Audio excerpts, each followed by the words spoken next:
Neste vídeo, vamos dissertar sobre a Síndrome de Burnout.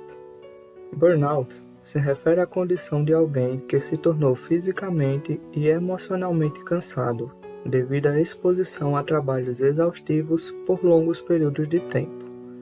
No inglês, a palavra burnout se refere a quando alguma coisa se consome por inteira. Como exemplo, podemos citar o motor de um foguete. Quando todo o combustível é consumido, ele para de funcionar, pois o tanque está vazio. Nesse contexto, se diz que todo o combustível was burned out, ou seja, foi esgotado. Aplicando isso na realidade dos profissionais, o burnout é um estado em que toda a energia de um indivíduo é consumida, de modo que ele não tem ânimo para enfrentar as situações do seu cotidiano. Essa exaustão de força emocional, física ou motivacional normalmente é o resultado de um estresse prolongado ou frustração que está vinculado ao ambiente de trabalho. Por isso, também é conhecida como Síndrome do Esgotamento Profissional.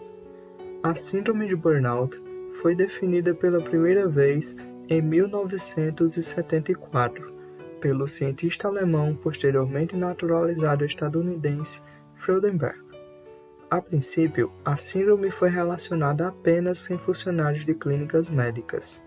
Contudo, no início da década de 80, foram surgindo os relatos da síndrome em outros profissionais, pois, de forma geral, a mesma está relacionada com condições de excesso de trabalho. Porém, os mais atingidos são realmente os profissionais que atuam na área da saúde, como médicos, enfermeiros e veterinários, sendo esses últimos os mais atingidos.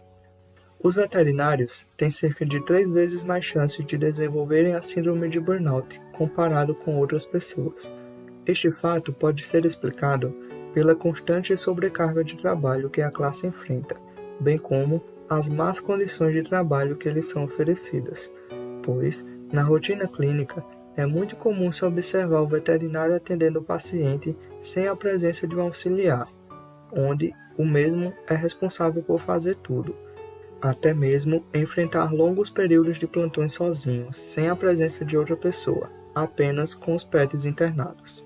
Outro fator que contribui para o desenvolvimento do quadro clínico é o tempo de vida dos pacientes, que é relativamente curto comparado com o dos seres humanos.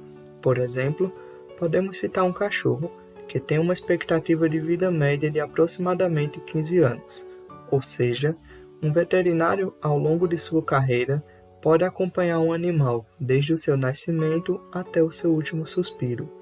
Isso, querendo ou não, levará à criação de um vínculo afetivo entre os dois, levando o veterinário a sentir compaixão pela situação de sofrimento que o tutor, bem como o pet, estará passando no momento de sua morte, ou até mesmo o peso da realização do procedimento da eutanásia. Agora nós vamos citar outras situações que podem levar ao desenvolvimento da síndrome,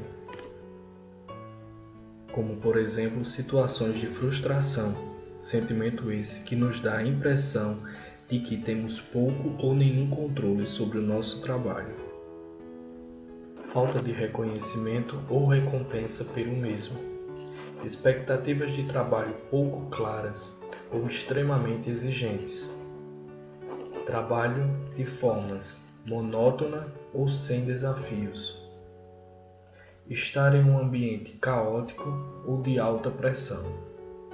Os principais sinais da síndrome são dores de cabeça frequente, alterações no apetite, insônia, dificuldades de concentração, sentimentos de fracasso e insegurança, negatividade constante, sentimentos de derrota e desesperança, sentimentos de incompetência, isolamento, fadiga, pressão alta, dores musculares, problemas gastrointestinais, alterações nos batimentos cardíacos.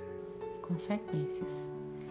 Tendo em vista que a síndrome de Burnout é uma doença que atinge o estado psíquico dos portadores, entende-se que para o médico veterinário os impactos são altamente prejudiciais. As principais consequências que Borneo pode trazer para os médicos veterinários são o mau rendimento no trabalho, maior quantidade de erros cometidos, procedimentos equivocados, negligência e imprudência.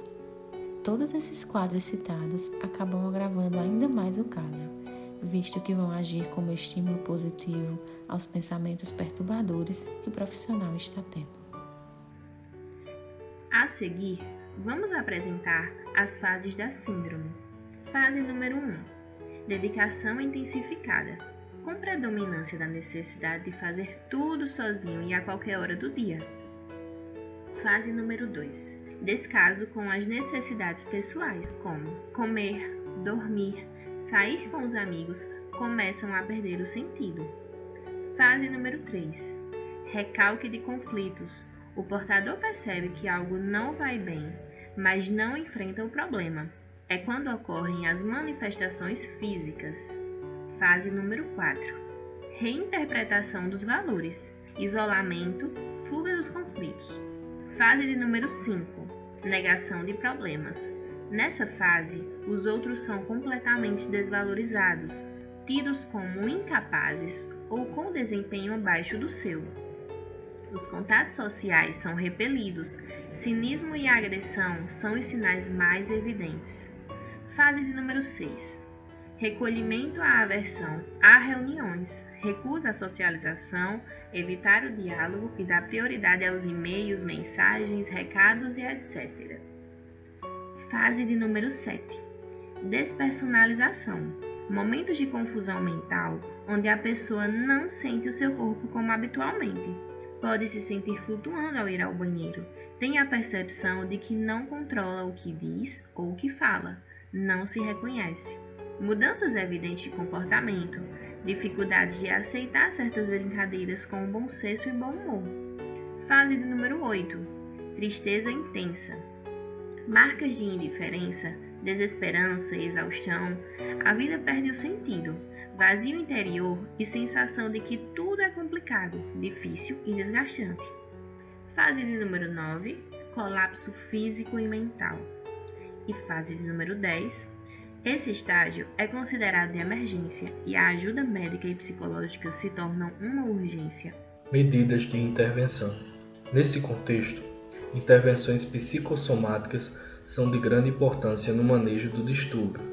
A interação social é uma importante ferramenta contra o estresse. Estimular a sociabilidade no local de trabalho ao promover pausas para a socialização e desencorajar o uso de smartphones são medidas salutares. Procurar o equilíbrio entre trabalho, lazer, vida pessoal, família e amigos é essencial. Delimitar essas áreas da vida ajuda a fazer com que o trabalho não ocupe sua vida por completo. Isso inclui pausas da tecnologia. Delimitar um tempo no qual o indivíduo fique totalmente desconectado, sem checar e-mails ou redes sociais. Outras importantes ferramentas no manejo do burnout incluem o emprego de técnicas de relaxamento, como yoga, meditação e respiração profunda, higiene do sono, exercícios físicos e uma dieta saudável. Por fim, além de outras intervenções psicossomáticas, o uso de medicamentos psicotrópicos devem ser empregados, caso se delete algum outro diagnóstico psiquiátrico. A sobreposição entre depressão e burnout é muito grande. Assim, é comum tais pessoas necessitarem de antidepressivos para se recuperarem.